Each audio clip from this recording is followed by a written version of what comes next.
अभी तक आघूर्ण पढ़े थे अपन ने। आघूर्ण के बाद जो दूसरा टॉपिक है वो है स्क्यूनेस, या उसको कहते हैं वैषम्यता। वैषम्यता किसी बंटन के वक्र की विषमता के बारे में बताती है। यदि किसी बंटन में समांतर माध्य के दोनों ओर समान दूरी पर स्थित मानों की बारंबारता समान है तो इसे सममित बंटन कहते हैं। मतलब समांतर माध्य उसके दोनों ओर बारंबारताओं का जो फैलाव है वो अगर बराबर है, इसका मतलब बंटन में किसी प्रकार की विषमता नहीं है। उसके समांतर माध्य, माध्यिका और बहुलक तीनों बराबर होते हैं। इस प्रकार के बंटन को सममित बंटन या प्रसामान्य बंटन कहते हैं। सममित बंटन, प्रसामान्य बंटन कहते हैं।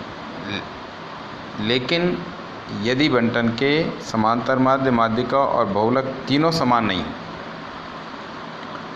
तो उस बंटन को वैषम्य बंटन कहते हैं। मतलब उसमें विषमता आ जाती है, एक तरफ ज़्यादा झुका हुआ रहेगा बंटन वक्र जिसको कहेंगे, और एक तरफ ज़्यादा फ्लैट रहेगा।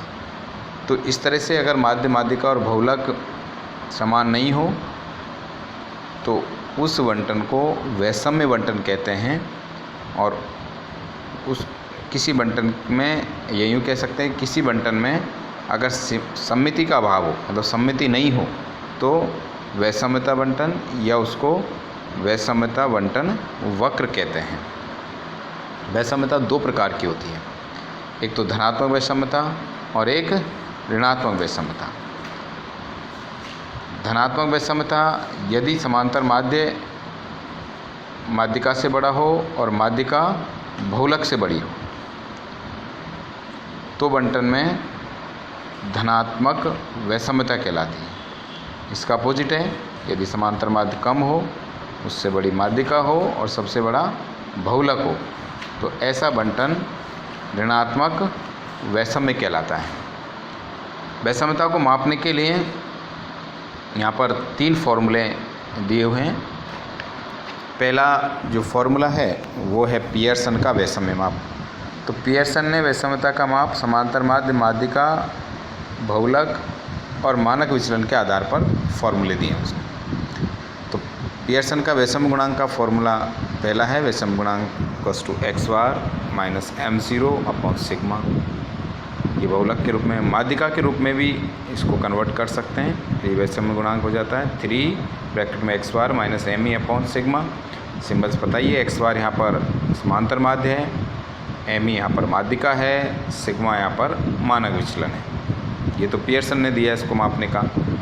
दूसरा जो दिया वो वाउले का वैषम्य, वाउले ने दिया, उसको वाउले का वैषम्य माप कहते हैं। और वाउले ने जो वैषम्य माप दिया है वो चतुर्थक विचलनों के आधार पर दिया है। अब थोड़ा सा इस बुक के एक्सरसाइज, पीछे के एक्सरसाइज जाना पड़ेगा, वहाँ पर चतुर्थक विचलन कैसे ज्ञात करते हैं उसके फॉर्मूले दिए हुए हैं। तो चतुर्थक विचलन के आधार पर वाउले ने वैषम्य गुणांक का जो फॉर्मूला दिया हुआ है Q3 + Q1 upon Q3 + Q1 minus 2Q2 upon Q3 minus Q1। वाउले का जो वैषम्य माप रहता है वो -1 और +1 के मध्य होता है इसकी वैल्यू। तीसरा जो फॉर्मूला है वो आघूर्ण पर आधारित है। आघूर्ण से विषमता नाप सकते हैं। β1 जो निकालते हैं, तो β1 निकालेंगे, β1 का सूत्र आघूर्ण के रूप में μ3 का स्क्वायर अपॉन μ2 का क्यूब। यदि किसी बंटन वक्र के लिए β1 का मान 0 है तो वो सममित बंटन है। β1 का मान अगर 0 से बड़ा है तो धनात्मक वैषम्यता है। β1 का मान 0 से छोटा है तो ऋणात्मक वैषम्यता है। या β1 वगैरह निकाल के कह सकते हैं कि गामा 1 के आधार पर भी कह सकते हैं गामा 1 > 0 है तो वैषम्य धनात्मक है, गामा 1 < 0 है तो वैषम्य ऋणात्मक है।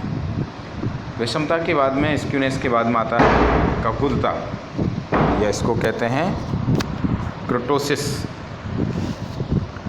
अब ककुतता क्या होती है? ककुतता एक महत्वपूर्ण कड़ी है बंटन के लिए।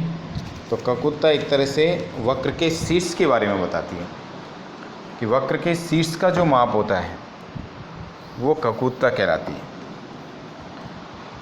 शीर्ष के माप से मतलब जैसे किसी वक्र का शीर्ष नुकीला होता है, किसी वक्र का शीर्ष बिल्कुल चपटा होता है, किसी वक्र का शीर्ष नॉर्मल होता है। तो वक्र के शीर्ष का माप ही उस वक्र की ककुतता कहलाती है। ककुत्ता ज्ञात करने का जो फॉर्मूला है, ककुत्ता गुणांक बीटा 2 से निकालेंगे। बीटा 2 इक्वल्स टू μ4/μ2 का स्क्वायर। बीटा 2 का मान यदि 3 है तो प्रसामान्य वक्र होगा। बीटा 2 का मान यदि 3 से बड़ा है तो नुकीले शीर्ष वाला वक्र होगा। बीटा 2 का मान यदि 3 से छोटा है तो चपटे शीर्ष वाला वक्र होगा। इस तरह से आघूर्ण पर आधारित वैषम्यता के फॉर्मूले भी पढ़े हैं, ककुत्ता गुणांक भी पढ़ा है और इससे रिलेटेड प्रॉब्लम भी करेंगे। तो μ3 μ2 μ4 निकालना सभी को पहले बता दिया था, क्वेश्चन भी अपन ने सॉल्व किया है।